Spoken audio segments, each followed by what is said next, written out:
we are finishing week 2. Can you guys believe it? Like 2 weeks in the books. You are 1/6 of the way through phase 1. Kind of crazy already. And so before we get to the standings, let's go ahead and hop on the scales, get our weigh-ins done. See how you guys did in week 2.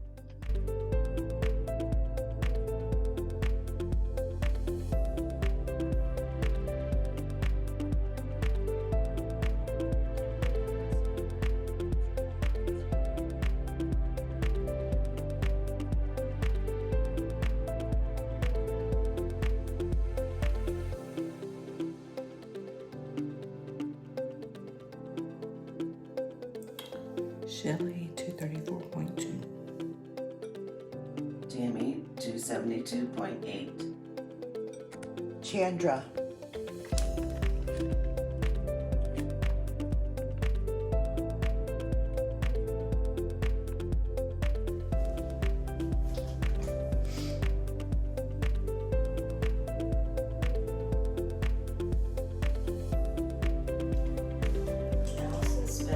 220.4. Really Gaston.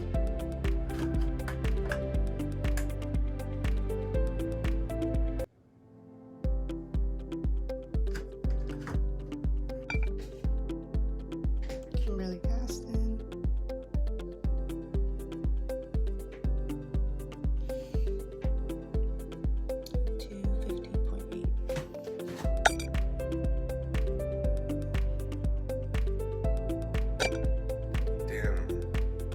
Dan Martin 252.9.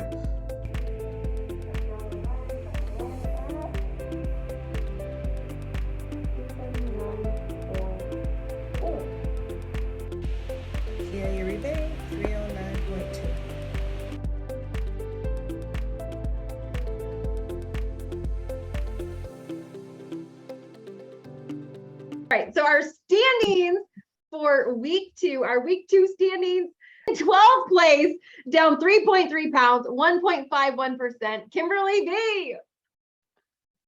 In 11th place, down 5.8 pounds, 2.29%, Kimberly G. In 10th place, down 8.6 pounds, 2.98%, Jill. In 9th place, down 9.8 pounds, 3.11%, Kia. In 8th place, down 7 pounds, 3.18%, Sheila. In 7th place, down 6.4 pounds, 3.23%, Tawana. In 6th place, down 9.4 pounds, 3.57%, Megan. In 5th place, down 10.2 pounds, 3.64%, Tammy. In 4th place, down 9.1 pounds, 3.79%, Shelly. In 3rd place, down 10.1 pounds, 3.9%, Dan. In 2nd place, down 10 pounds, 4.37%, Allison. And holding down the 1st place spot 2 weeks in a row, down 12.9 pounds, 4.92%, Chandra. Awesome job, guys. That is a total this week of 29.2 pounds, a grand total for 2 weeks of 102.6 pounds. 102.6 pounds.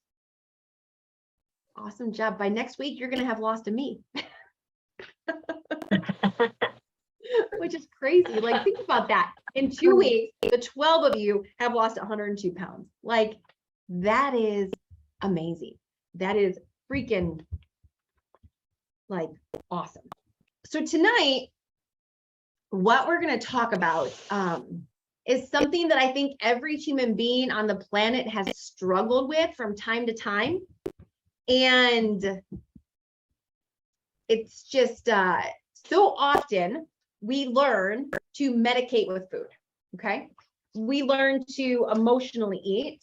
We learn to celebrate. And when I say emotionally eat, like, emotional eating isn't just when something bad happens. Emotional eating can be something really good happened and I'm going to celebrate. And so I want some ice cream. I want some pizza. Like we need to celebrate. Emotional eating can be mad, like when you're mad or frustrated. Emotional eating can be when you're sad. It can be when you're lonely. It can be when you're disappointed. Like think about any emotion that a human being can have. And emotional eating typically goes along with that. And most of us, 99.9% of all humans on the planet that struggle with emotional eating, we have learned from a young age to do this. Like we've learned from our parents, from our grandparents, from aunts, uncles, friends, parents, like we've learned from TV and movies to emotionally eat. And so think about it. Like think about it for a moment. When was the first time you can remember someone saying, if you finish all your food on your plate, you get dessert? If you don't finish all your food on your plate, you don't get no dessert. So you didn't stop eating when you were hungry. You stopped, or I'm sorry, you didn't stop eating when you were full. You stopped eating when your plate was empty because you had a reward for finishing the food, which was more food. Have any of you guys ever been in a store when you were little, and your parents ever told you, if you're good, I'll get you a treat. If you're good, we'll get ice cream. If you're good, you can get a candy bar. If you're good, you could, back in my days, it was a Little Debbie. If you're good, you can have this. Or if you win the baseball game, we'll get pizza. You did good on your report card and you got rewarded with food. How many of you have had people in your life that rewarded you with food? Most of us, right? And so we learned, or we watched our parents do things like this. My parents did this a lot. They did things like, oh, it's been a really hard day. It's been a really busy day. My boss was a jerk. Your dad was a jerk. So-and-so was a jerk. I don't feel like cooking. We're going to Little Caesars and we're going to get some pizza. So I learned from a young age to not only reward myself with food, but to cope with stress with food. I learned to finish all the food on my plate because there was some child starving in some country and I needed to eat it all. I didn't learn to stop eating when I was full. How many of you guys had that same thing? Like you had to finish. How many of you still struggle with finishing all your food on your plate? You go out to a restaurant and you feel like you need to finish it all because you're like bad if you don't.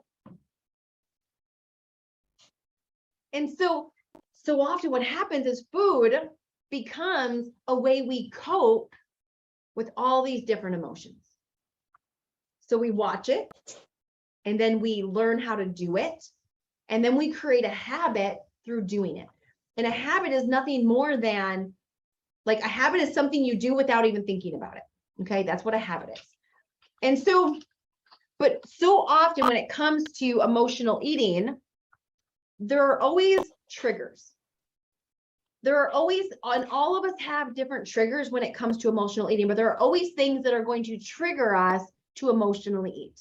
Listen, inside of these 24 weeks, if we don't change the way we eat, if we don't change the way we see food, if we don't change the way we emotionally eat, if food stays emotional, if we continue to self-medicate, if we continue to reward, you might lose weight in these 24 weeks because you have some accountability. But after the 24 weeks, if we don't change the habit, guess what happens? We go right back. We go right back to where we were before this program. And so the biggest thing I can tell you with emotional eating, and this is what we're going to work on tonight, is recognizing your food triggers. Because you're never going to get rid of the holidays. You're never going to get rid of stress. You're never going to get rid of, hopefully you don't ever get rid of having things to celebrate. I hope you guys do even more in life to have to celebrate. You're not going to get rid of birthday parties. You're not going to get rid of loneliness. And so I want to go through a couple. So a trigger is something that when this happens, I want to eat. When this happens, I want to eat. So I'll give you some examples. So for me, a huge trigger was driving. When I got in the car, I always went through a drive-through. So driving was one of mine. Holidays was one of mine. Like, I don't know what would happen around the holidays, but I would be like off the rails. Like, I would eat and then I would eat. And then if there was candy bowls out for me, I would walk by the candy bowl. And like, again, I was a secret eater. So I'd walk by the candy bowl, I'd grab some of the candy and then I'd pop it in my mouth when I got in the other room. Because, you know, around the holidays, at least with my family, there's always different candies and stuff sitting around.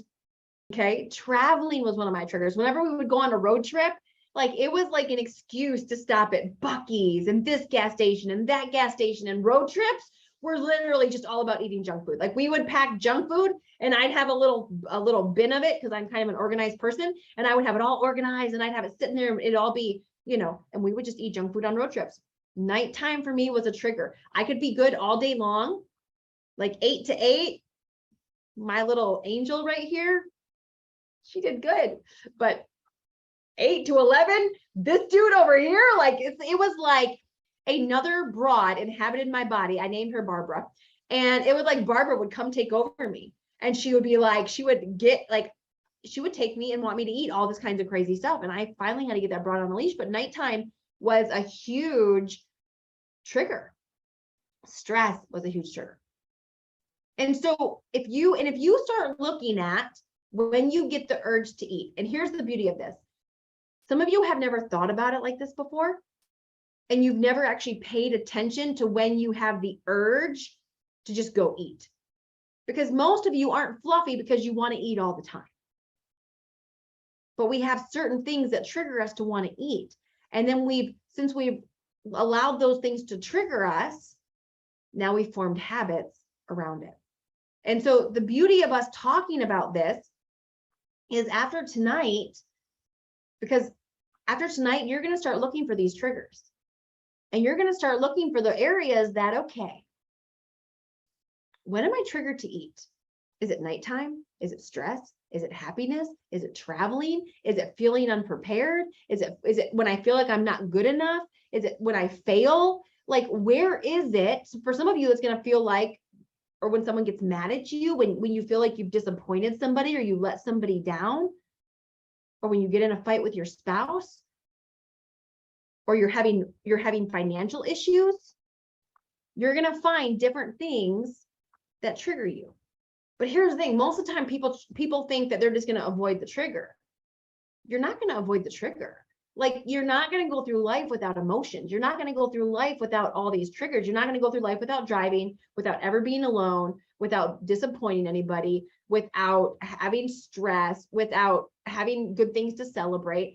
So it's not trying to get rid of the trigger. It's not trying to change the trigger. You're never going to go throughout life avoiding social situations, avoiding food bullies, avoiding any of those things. And so what it's really doing is making a plan that when this happens, here's how I will react next time. When this happens, here's what I will choose next time. When this trigger happens and I want to eat, when this trigger happens and I want to go through Chick-fil-A, when this trigger happens and I want to eat the extra taco, here's what I will do instead. Because again, you can't change the circumstance. You can only change how you react to the circumstance.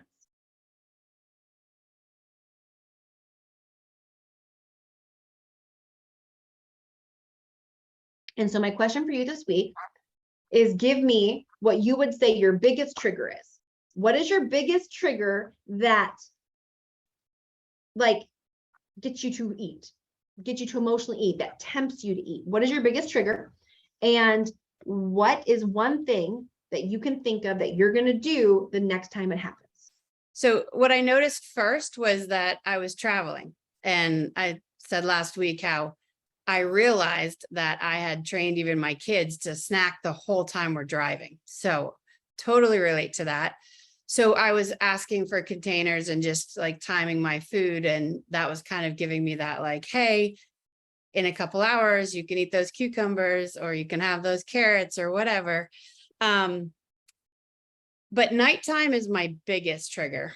I think I used to put the kids to bed. All my kids went to bed at 7 o'clock. I have 6 of them, regardless if you were 13 or newborn, you were in bed at 7 because that was my time. My husband was a military person. And so I was alone a lot. And so I'd reward myself.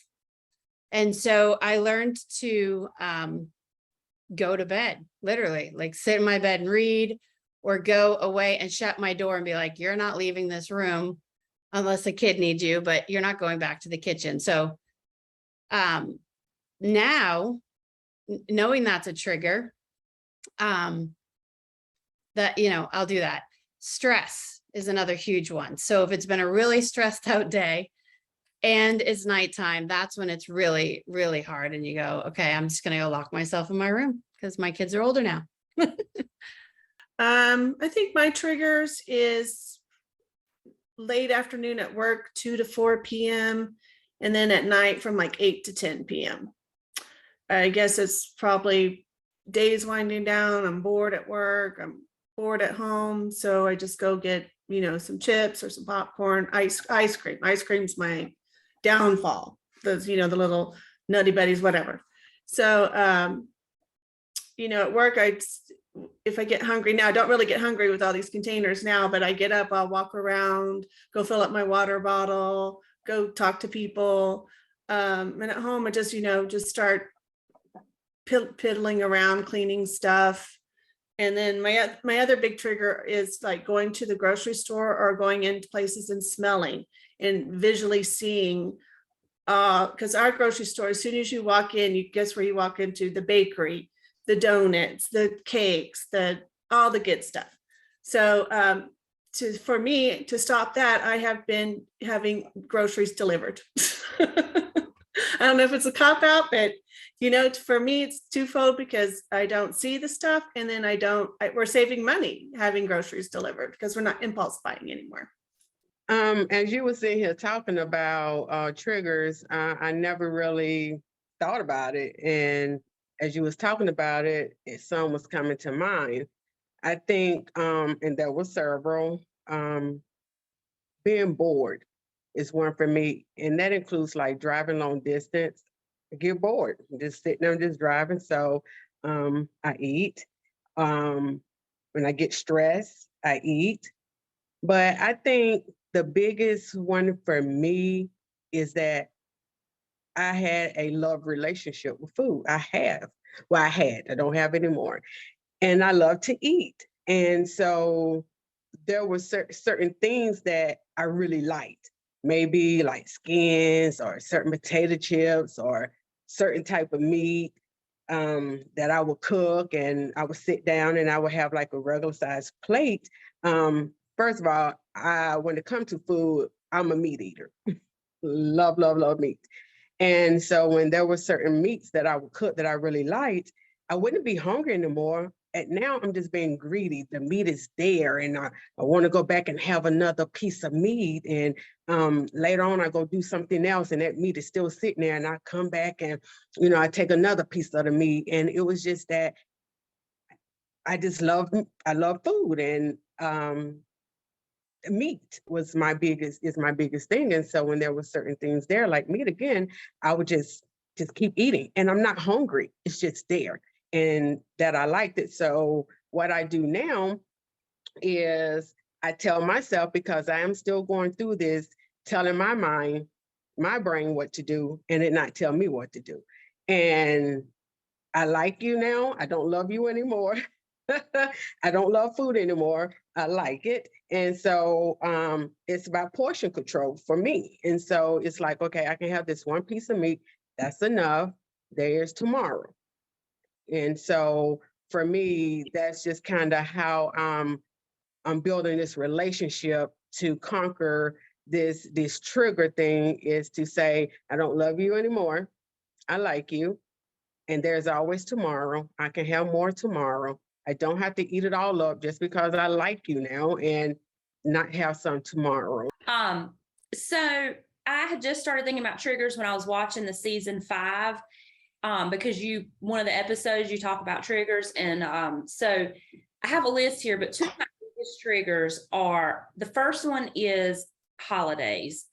And if I am incredibly honest, I almost didn't apply to this program because I knew the dates were going to fall on Thanksgiving and Christmas.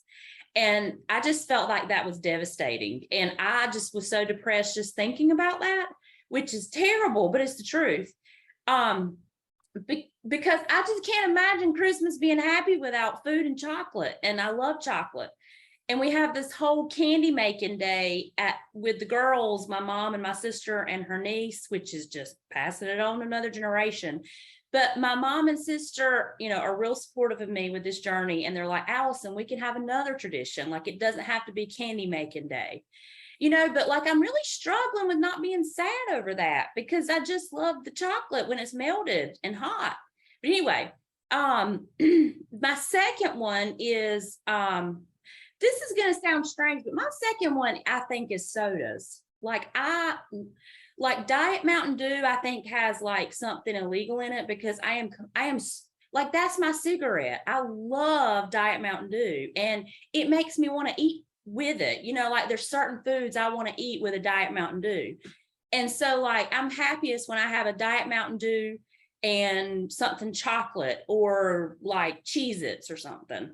So I got really heated talking about that. But anyway, those are definitely triggers for me. So that's my two biggest triggers. Triggers. Okay. I think I get really overwhelmed being a single mom, and like my youngest one has been in school for 2 years, but she still doesn't know book bag goes here, coat goes here. Shoot, those things really stress me out and overwhelm me. And also I wanted to be a chef when I was younger. So like, I'm that person that is like, let me smell it. Let me touch it. Let me try to figure out what's in it. I want to recreate it. So, when it comes to like my friend calling me and saying, hey, there's something new out there. You want to go try it with me? Like, for me, that's a trigger because I'm ready. I'm like, yes, let's go. Let's try it. How far we have to travel, But in thinking about all of that, especially after this weekend, I was thinking about what could I have done different, And I was like, well, go clean the bathroom. Go, for me, it's like, I can't stand cleaning, but like, go clean. Or like you said, take a bath. And also one thing that I have kind of implemented was like, I'm freezing everything that I want. So it's like, I went to the party and they had chocolate cake, and I like chocolate cake. I'm not a big cake fan, but I like chocolate cake. And I was like, I am going to freeze it.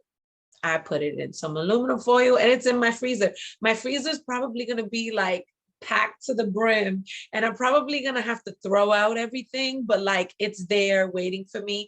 And that comforts me. That makes me feel so much better that like, it's